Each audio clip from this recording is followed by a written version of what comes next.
de 20 años en el mercado.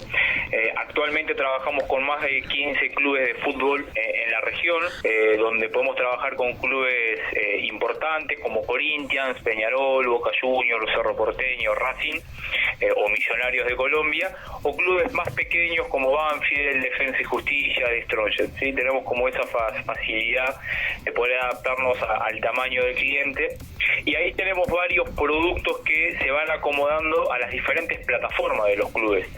Como sabemos, tenemos por un lado plataformas web o aplicaciones mobile o redes sociales, que por lo general son plataformas que las trabajan las áreas de marketing, las de prensa o comercial, y después tenemos todo un universo muy grande que tiene que ver ya con el cuerpo técnico, que la necesidad de ellos en cuanto al Big Data y el tipo de información es totalmente distinto, porque obviamente no les interesa el marcador de partido, quiénes jugaron, sino que les interesa saber qué hicieron los jugadores a lo largo del partido o a lo largo de un torneo, ¿sí? De acuerdo también a su posición en el campo de juego y demás cuestiones.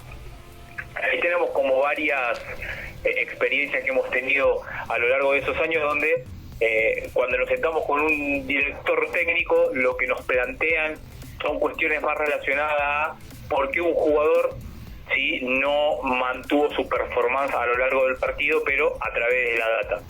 Y hubo un técnico, que es bastante conocido, que es Pedro Troglio, que jugó en la selección argentina en los 90 y que fue técnico de Gimnasia de Grima de la Plata y ahora está en El Salvador, si no me equivoco, donde él nos planteaba la necesidad de saber cuando su lateral izquierdo, el número 3, cuántas proyecciones en el campo tenía a lo largo del partido, cuántas recorrido por el flanco izquierdo tenía, y cuando le decíamos, mira, tiene 10, y sí, pero a mí no me interesa ese número, simplemente me interesa saber cuántas veces no volvió a tiempo y cuántas veces el equipo rival me atacó por ese lado, e incluso saber cuántas veces me hicieron un gol por culpa de ese hueco que me quedó atrás.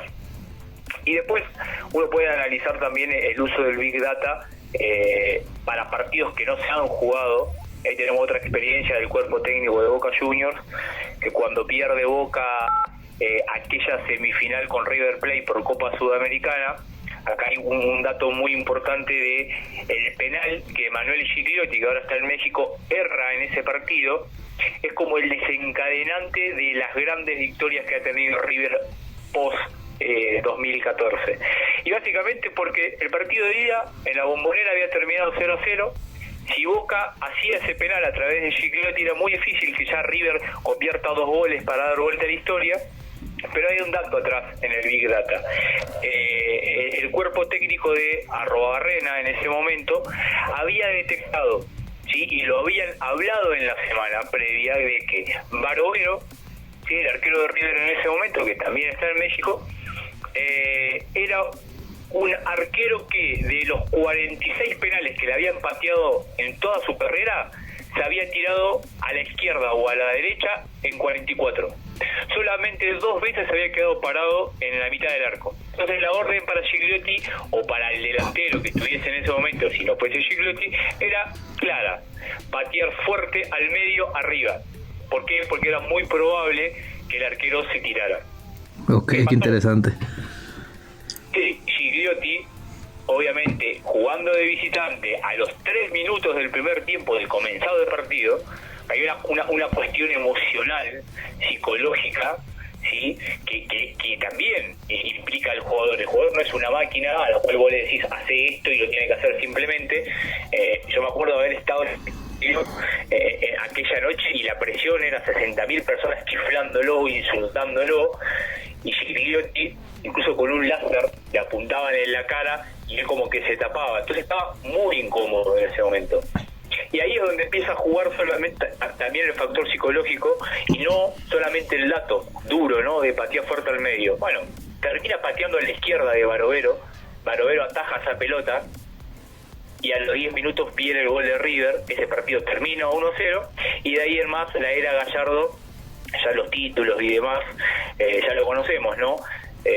Pero aquel dato relevante de cómo uno puede utilizar el Big Data y los datos y el Data Intelligence para traer datos del pasado que me ayuden en el presente y obviamente en mis partidos futuros. Ok, muy interesante, Pablo. Oye, ¿y hay equipos que usen en los números, las cifras estadísticas de Data Factory para contratar jugadores?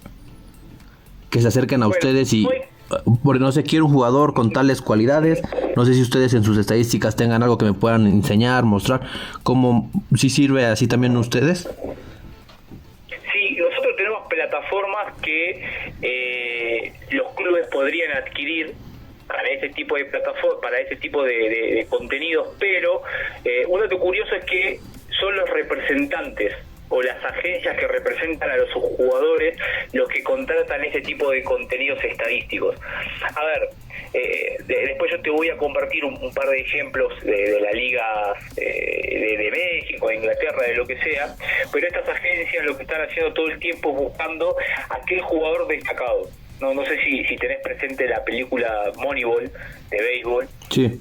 Pero después de esa película el fútbol empezó a adquirir otro conocimiento y otro trabajo con la estadística y con los datos, y hay datos muy finos de cuáles son los jugadores más efectivos en cuanto a pases correctos o incorrectos. Pero digo, es importante saber cuántos pases correctos tiene un defensor, por ejemplo, versus un delantero. Porque digo, también es interesante saber en qué momento hace los pases correctos y en qué momento o en qué parte del campo de juego hace los pases incorrectos. Digo, no es lo mismo un defensor que le erra en su línea defensiva a un delantero que genera un mal pase atacando, porque el peligro de mi equipo es distinto. Entonces, ese tipo de contenido se termina desglosando muy fino, y hay porcentaje de equipos que patean muchas veces al arco, jugadores que patean muchas veces al arco, pero no son del todo efectivos. Entonces acá pasa mucho con River Plate. River Plate es un equipo que genera muchísimo ataque, tiene muchísimas llegadas de gol, pero no las convierte. Es el equipo que más situaciones de peligro tiene, pero está en el puesto 12, ¿sí?, de la pasada de Superliga Argentina. Y después cuando nos metemos en jugadores, siempre hay, yo recuerdo otra anécdota del número 9 actual de Boca, Guanchope Ávila, que es el jugador que cuando Boca se lo compra a Huracán, era un jugador que tenía 22 offsides, ¿sí?, en las últimas 5 jornadas, ¿sí?, que había jugado, 22, y el jugador que le seguía, que era Marcelo Larrón, tenía solamente 8. Imagínate la cantidad de jugadores que habían abajo de 3, 4, 5 offsides en 5 partidos. Es muy alto ese porcentaje. Entonces, cuando uno analiza ese dato, ¿sí?, al momento de comprar también, es importante saber que, bueno, es un jugador que no está muy despierto habitualmente, porque cae muchas veces en fuera de juego. Ahora bien, si uno analiza que Guanchope Ávila hoy en Boca tiene 40 goles en 80 partidos, 0 como un gol cada 2 partidos, poco le puede importar eso a los hinchas de Boca. Pero hay herramientas que de vuelta, quizás los representantes se encargan de adquirir para ver ese jugador raro que está en las inferiores, que está apareciendo, pero que no tiene ningún representante aún, y son datos que algunos clubes más sofisticados tienen otras herramientas mucho más sofisticadas que también trabajan con esto de detectar jugadores. Oye, entonces podría decirse que es un ahorro de tiempo y un ahorro hasta de dinero tener este tipo de empresas trabajando para los clubes, o cada quien. Sí. ¿O cómo lo ves tú? Mira, yo lo veo como un gran ahorro para los cuerpos técnicos. Hoy hay una generación de directores técnicos jóvenes. Me refiero a Santiago Solari, por ejemplo, que está en el América hoy. Es un técnico que ya trae esta cultura de usar herramientas de datos para ayudar al jugador. Ya lo tenía el actual técnico de la selección mexicana, que es argentino, se me fue el nombre, perdón. ¿Gerardo Martino? Exacto, Gerardo Martino, que estuvo en nuestra selección. Sí. Previo a eso también estuvo en Barcelona. Él se sentaba con los jugadores todos los lunes, le mostraba el video, ¿sí?, le mostraba la estadística, y no eran datos duros, él le mostraba que cada vez que atacaba, y hay también otros datos que yo me voy acordando, cuando Messi explotó en el Barcelona y fue súper efectivo, súper goleador, siempre que tenía Xavi y Iniesta al lado. Cuando uno de los dos no jugaba, principalmente Xavi, Messi bajaba su rendimiento. Entonces hay ciertas cuestiones que hacen, ¿sí?, a complementar y el armado del equipo. Y sin duda hay ahorros económicos. Hay mucha ayuda. Yo me acuerdo de la famosa final entre Boca y River por Copa Libertadores. Cuando Boca pierde esa final, nosotros le pasamos un informe a Boca Junior con el cual trabajamos diciéndole, ojo, que los jugadores con más faltas de toda la Copa Libertadores eran los delanteros de River. Era Prato y Borré.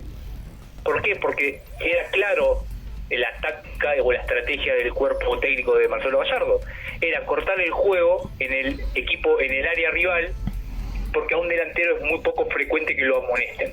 Pero a Pinola, a Maidana, a Casco o a cualquier defensor, en contraataque y cortando el juego es una amarilla casi segura. Y esos datos siempre ayudan. Ahora, tenés otro universo de técnicos un poco más antiguos, por llamarlo de alguna manera. Quizás, yo no sé si La Volpe es un técnico que podría usar una herramienta como esta, si Carlos Bianchi es un técnico que estaría naturalizaría usar estadísticas para el mejor juego. Entonces sí, yo creo que también hay un tema de generaciones. Sí, justo te iba a preguntar algo así. Ayer leía un texto de Nagelsmann, el entrenador del Leipzig. Es joven y lo usa. Y leía también leía también unas frases de Valdano y decía que es importante el Big Data, pero también está el lado humano, que en cualquier momento te echa a perder esos datos por algo psicológico que pasa el jugador en ese momento, ¿no? También podría influir. Sin duda, por eso yo te mencionaba lo de Gigliotti, ¿no? Sí, claro, exactamente. Uno es hincha de Boca y dice, era muy fácil patear fuerte al medio, pero tenés que estar en ese estadio, tenés que estar con 60.000 personas en contra, digo, hay factores psicológicos que también el Big Data lo va trabajando, y el rendimiento físico, ¿no? Digo, acá en Boca tienen un sistema muy sofisticado de entrenamiento, donde tienen las famosas pecheras que te miden absolutamente todo, hasta el ritmo cardíaco. Sí, hay sí, jugadores como Cristian Pavón, que estuvo en la MLS hace muy poco, que es el jugador más rápido de Boca, o que lo fue en esa época hace 1 año y medio, pero no era de los más efectivos. Correr en el fútbol tampoco te hace la gran diferencia, simplemente si no definís bien o no asistís bien, ¿no? Sí que es un conjunto de cosas, sin duda. Sí, claro. Pues Pablo, te agradezco mucho tu tiempo.